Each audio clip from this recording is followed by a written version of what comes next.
Ever notice how sometimes the deepest insights, they just pop up from somewhere completely unexpected? Oh, absolutely. Like a song lyric that just stops you in your tracks. Exactly, or just a phrase that sticks with you. Well, today, that's precisely what we're doing. We're taking a deep dive into some really powerful lyrics. Which ones are we looking at? We've got excerpts from T.J. Sanders' song, Hardworking Angels. Ah, interesting choice. Yeah, and our goal here really is to unpack what's going on in these lines. There's so much about resilience, about value. The kind of support that, money just can't touch. Precisely. But the thing that grabbed me right away was that title or that phrase, Hardworking Angels. It's a bit of a contrast, isn't it? Right. Angels and hard work. How do those two ideas even fit together in this context? What's your first thought on that? Well, that's a great starting point because it kind of gets right to the heart of it. Yeah. For you listening, the question it raises is, what does it really mean to have angels on your side? Especially when the story here is clearly full of struggle. A lot of struggle, hard lessons. Definitely. So these lyrics, they're doing more than telling a story. They're sort of pushing us, aren't they? How so? Pushing us to redefine what wealth really means, what support looks like. It's asking us to look past the literal idea of an angel. And see the deeper stuff, perseverance, intangible value. Exactly that. Finding the human experience underneath. Okay, yeah, I see that. It feels like peeling back layers. And the first layer hits hard. Need to have much, if not for bad luck, we don't have none. Wow. Yeah, that line just lands, doesn't it? It's a punch to the gut. It immediately sets this tone of, well, scarcity doesn't even feel like a strong enough word. No, it's more than that. It tells you the starting point wasn't just zero. It was almost like in the negative zone. Right, where bad luck was just the baseline. But what's really interesting, I think, is that this kind of intense scarcity, it doesn't seem to lead to just despair in the song. No, what does it lead to? It seems to forge something else.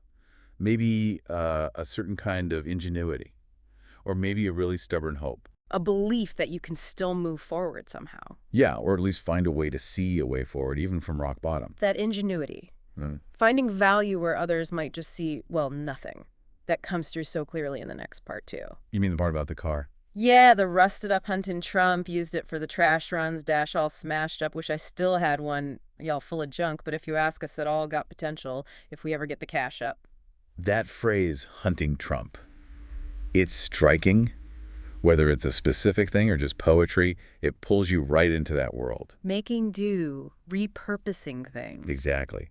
But think about remembering a beat-up car, dash all smashed up, with fondness, and saying junk has potential.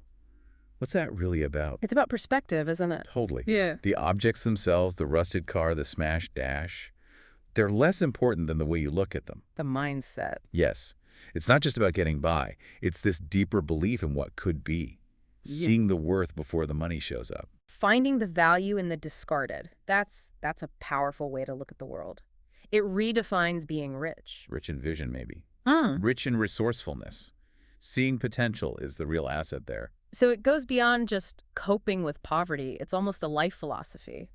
Seems like it. Never giving up hope, seeing past the damage, knowing that even broken things might have a spark left. And where does that come from, that kind of vision? Well, the lyrics seem to tie it directly to his upbringing, to the lessons he learned. Right, he says, and that's what never losing hope looked like, where my ass from a toolbox in a sack lunch earned it how my dad done.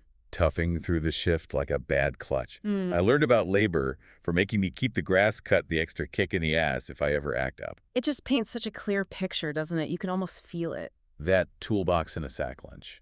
It's such a strong image of a working life. And not just the work, but the dignity in it. His dad earned it. It wasn't just said, it was lived. Right, and toughing through the shift like a bad clutch, that's pure resilience day after day. It wasn't easy. No, it was earned, fought for. What specific lessons do you think are packed into that kind of struggle? Well, it's how those lessons were learned, isn't it?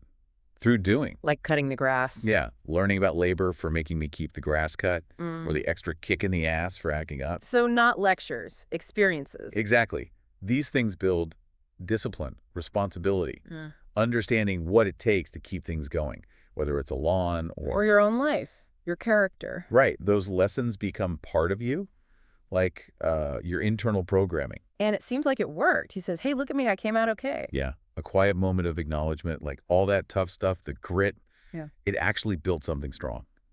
And then he gives this advice. Take good with the bad, 'cause it can go both ways. Show praise if you live one more day. I'm rich with those things the money ain't gonna bring. Money can't buy what I got. I got angels on my side. Money can't buy what I got. I got hardworking angels. And here we are back to the angels. This is where it clicks, I think. Or starts to. It really is the core statement, isn't it? Yeah. Money can't buy what I got. That's such a direct challenge to how we usually measure success. Completely. And these hardworking angels, if you connect it back to everything he just said, They're not literal angels, not wings and halos. probably not in this context. Yeah. It seems like they are the lessons learned from being broke. The resilience, the work ethic from his dad.